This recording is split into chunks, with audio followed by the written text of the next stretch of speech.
Hello, Facebook fans, and here we are again. We back to where YouTube fans out there. We're back to another episode of Table Talk with Roland.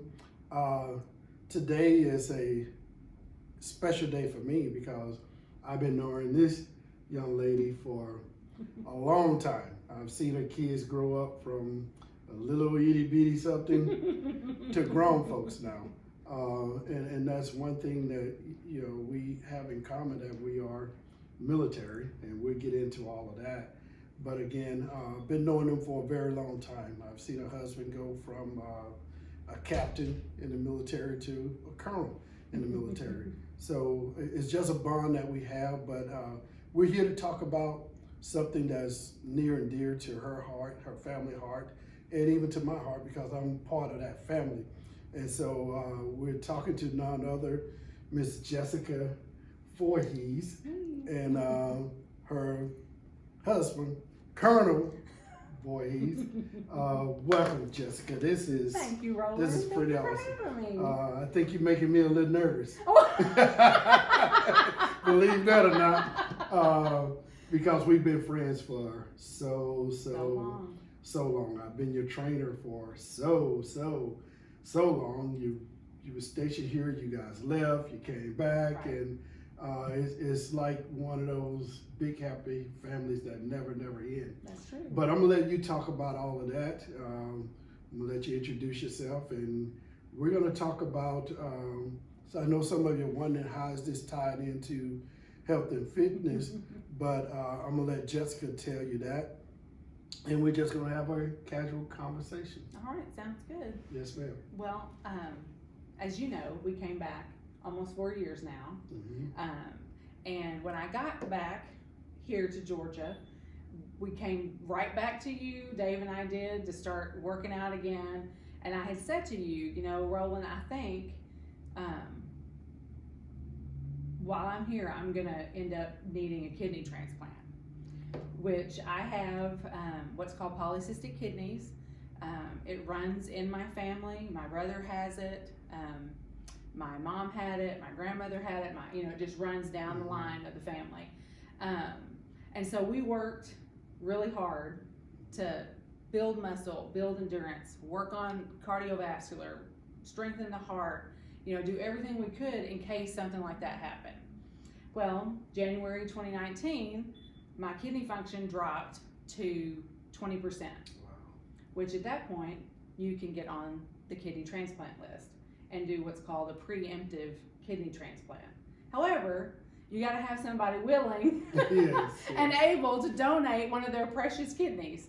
And thankfully, I had a friend of mine who we met while we were in Carlisle, Pennsylvania at the War College. Her husband is in the Georgia Guard. Mm-hmm. And they obviously came back to Georgia after school, and we came to Georgia, and she decided that she was going to get tested, and turns out she was a match. And we were able to do that transplant last November on the 15th Wow. of November of 2019. So now I came back to you again and said, here we go. We got to do some rehab, recovery, and we started with the baby bands. Yes. And we've slowly but surely, even with COVID, even though I had to stop for a little bit, are building back that endurance, that strength, and the body remembers. Thankfully. Yes. Well, tell the people what type of test did you have to do to determine that you did have this issue?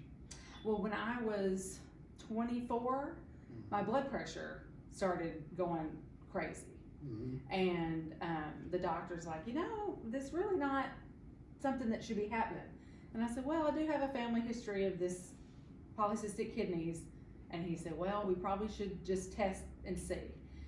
So we did an ultrasound.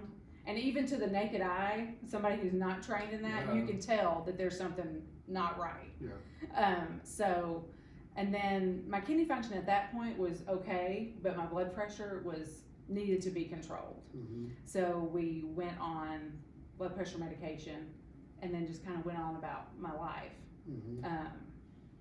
And that's really what triggered the diagnosis at that point. You said your blood pressure was dropping? It was high. High? Yes, Okay. very high. Wow. So they put me on some medication and it went down. Mm-hmm. And it's been controlled since then. So ever since I was 24 years old, I was on some sort of blood pressure medication. Got you. But, to the average person, I guess the thing would be to make sure you get your blood work Yes. checked. Always know your numbers. Yes. Your kidney function, Yes. your blood pressure, Mhm. your cholesterol, your everything. Know your numbers. Mhm. And if you don't know or understand what it is, just ask the doctor. That's what they're there to explain. Yes. And really push it. You have to be your own advocate. Yes. So Correct. Because too often, you can get a printout of your blood work Mhm. once it's done.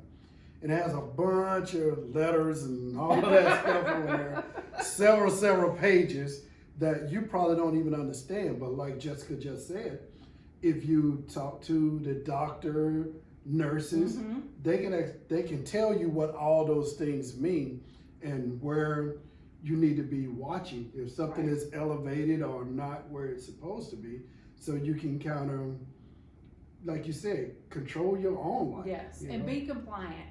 Yeah. Be a good patient.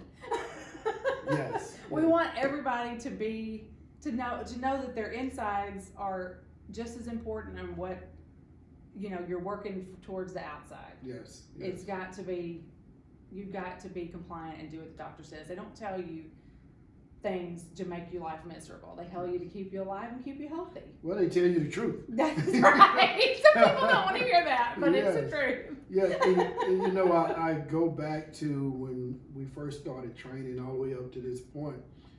If you had never told me, Jessica, I would never known. Right. Because we train and we Mhm. train hard, and I mean, you the perfect picture of health. But again, like you said, the inside, you got to do those things. You got to do your ladies. You got to do your yearly checks. Yes. Is it? And Your you know what I'm mammograms, talking about. all that stuff. Yes, do all of that stuff just to make sure. And even guys, I'm the biggest violator of all. Guys, we just don't want to go see that doctor and hear what he got to say and all of that because we Superman. We don't have time for all of that. But we're not Supermen. So get your stuff checked. Get yourself checked out. And, we're not saying that working out, staying in shape is the answer to everything. Right. But Jessica, I do believe that it helps when you take care of yourself physically. Yes. Eating right, working out. Nobody's perfect. It's impossible to be perfect. But if you just put forth, 60, 70% effort into taking care of yourself, usually I've seen people where they come out okay. Oh yeah. Yes. Now, the journey, now that you've had your transplant, how is all of that going now? Everything is going good. I mean, my numbers are steady. All my blood levels. I don't want to say a bunch of medical terms, but basically, I'm making all the blood I need. I'm making, everything is balanced out. My blood's not acidic anymore. I mean, those kind of things that really make you feel really terrible. Yeah, I understand. And then I don't know if you remember this, but December of 2018, January of 2019, I was like, Roland, I just can't do what I need to do. I just can't do it. Your husband was here and he was in your training. Yeah, and I was like, I couldn't keep up. Now I can barely keep up with him anyway. I don't want to. Read that, Colonel. But it's like, I was like, this is terrible. And then when I got my numbers back, I'm like, well, duh. Yeah. This is why I don't feel good at all. So, I mean, there are so many people out there on dialysis and, waiting for kidneys. It's imperative that people become, either if you can't become a living donor, be a donor in your passing, in your death. And you make sure your family knows, because that's how we can get that 90,000 plus people off the transplant list. Is if people just go, you know what, let me just see. Yes. Let me just try, and it doesn't matter what you look like, where you come from.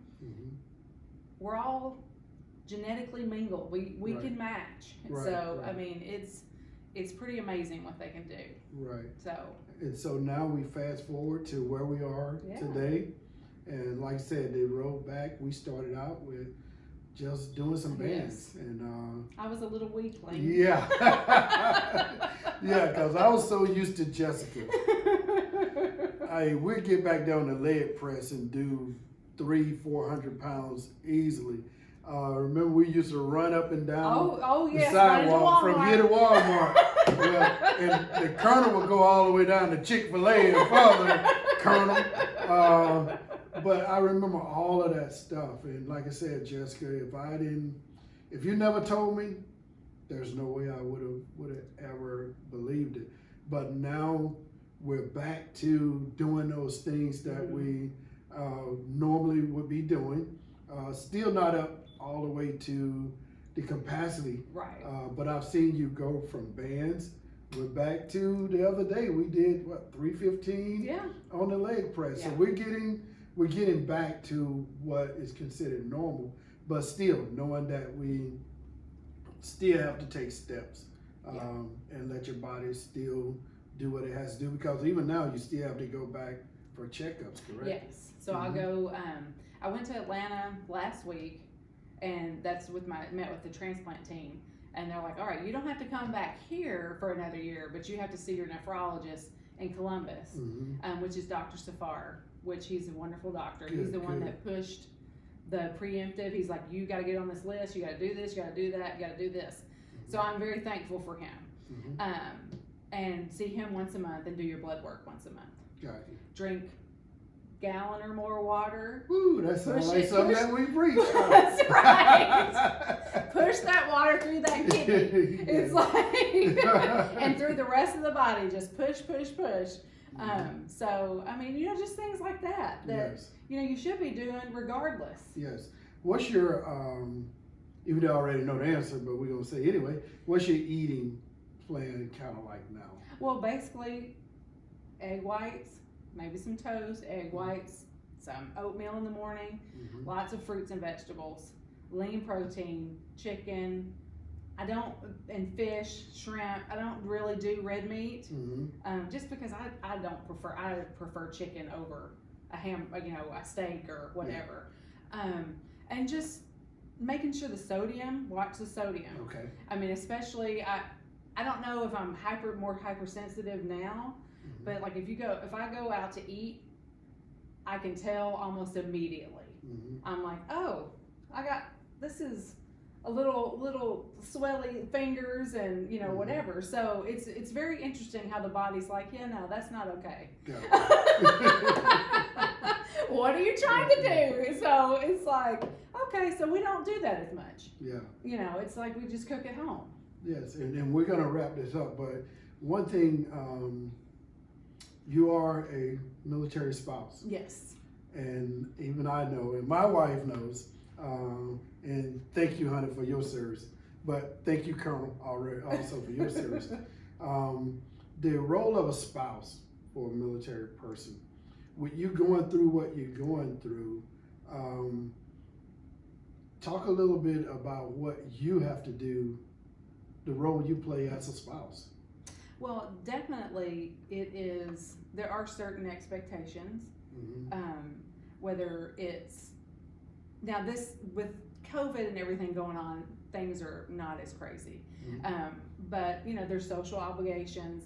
There's also, soldier and family readiness type things that you need to be available. There's a lot of, I don't consider myself a mentor, but there's a lot of, people asking you questions like, what should I do? This, that, and then just basically taking care of your kids, taking care of the household. If you have a full-time job, which I've had before, I mean, things get a little crazy, but I'm thankful that my husband was here during the time that I was really sick, because I couldn't have, it would have been very difficult to do everything.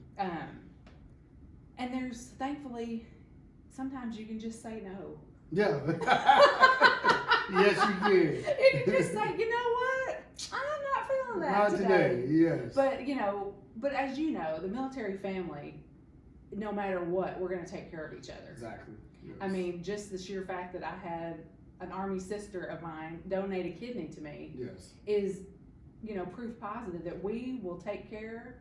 We will get the word out. If we can't donate, we will do this, we will do that. We'll take care of each other. Mm-hmm. And, that was very evident Mm-hmm.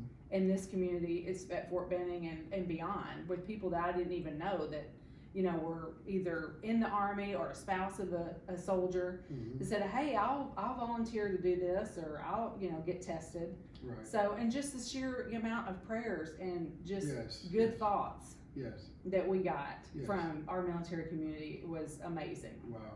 And you might wonder why I'm asking her that, is because a lot of times people tell us soldiers, yes, and I'm retired, they'll tell us soldiers, thank you for your services. And we're grateful that you say thank you for your services. But like I tell anybody, don't thank me, thank my wife. Because she's the one that allowed me to go and be a soldier. Right. She's one that allowed me to be in that leadership position and worry about these soldiers. Right. And not worry about the family. Right.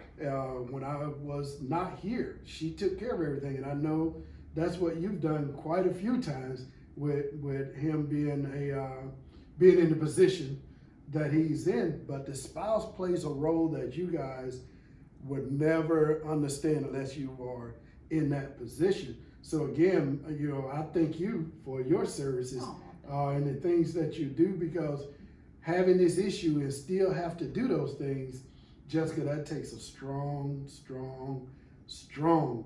individual. And sometimes us guys, we're not Superman. We might pretend that we are, Right. but we know who's the super person behind the scene. So again, we thank you from the bottom of our hearts for just taking care of those soldiers like you do, because sometimes it seems like we can't help that you guys can't have problems because we're too busy coming home Right. telling you guys about our problems. Yeah, I mean, and you've got to have a heart for the soldier. Yes. Regardless of whether, you have to love. I mean, I love soldiers. I married one. I mean, Yeah. I love it. It's Yes. like, I said, they are the backbone of Yes. what makes this, military go. And you have to have love for the soldier. You have to have, believe in the mission of the Army or the Mhm. Marine Corps, or whatever your service is. Mm-hmm. Otherwise it's not. You're just kind of like, well, what is this? Yes. So you have to have an understanding that that's what goes on. Yes. So. Yes. Well, Jessica, it's been great. Been an honor sitting here talking to you. I finally calmed down, but you had me nervous to talk to a person, have that a person of your magnitude here at the table, Oh, you're and sweet. the support that you've given me, you and your colonel. I call him your colonel because he is your colonel. But the support that you guys has given my family, I think we've been knowing each other for I think since 2007, I think. Yeah. Somewhere along 6, there. 7, around in there. Somewhere yeah. along there, yes. And I just thank you from the bottom of my heart. And sir, we see you out there. But again, it's been an honor. It's another Table Talk with Roland episode. So again, if you got something that you want to talk about, health and fitness, give me a call, 706-405-9539. We'll set it up. You can come here or I can come to you, and we'll just, as they say, we'll just chop it up. So again, we thank you for watching this episode of Table Talk with Roland, and we'll see you soon.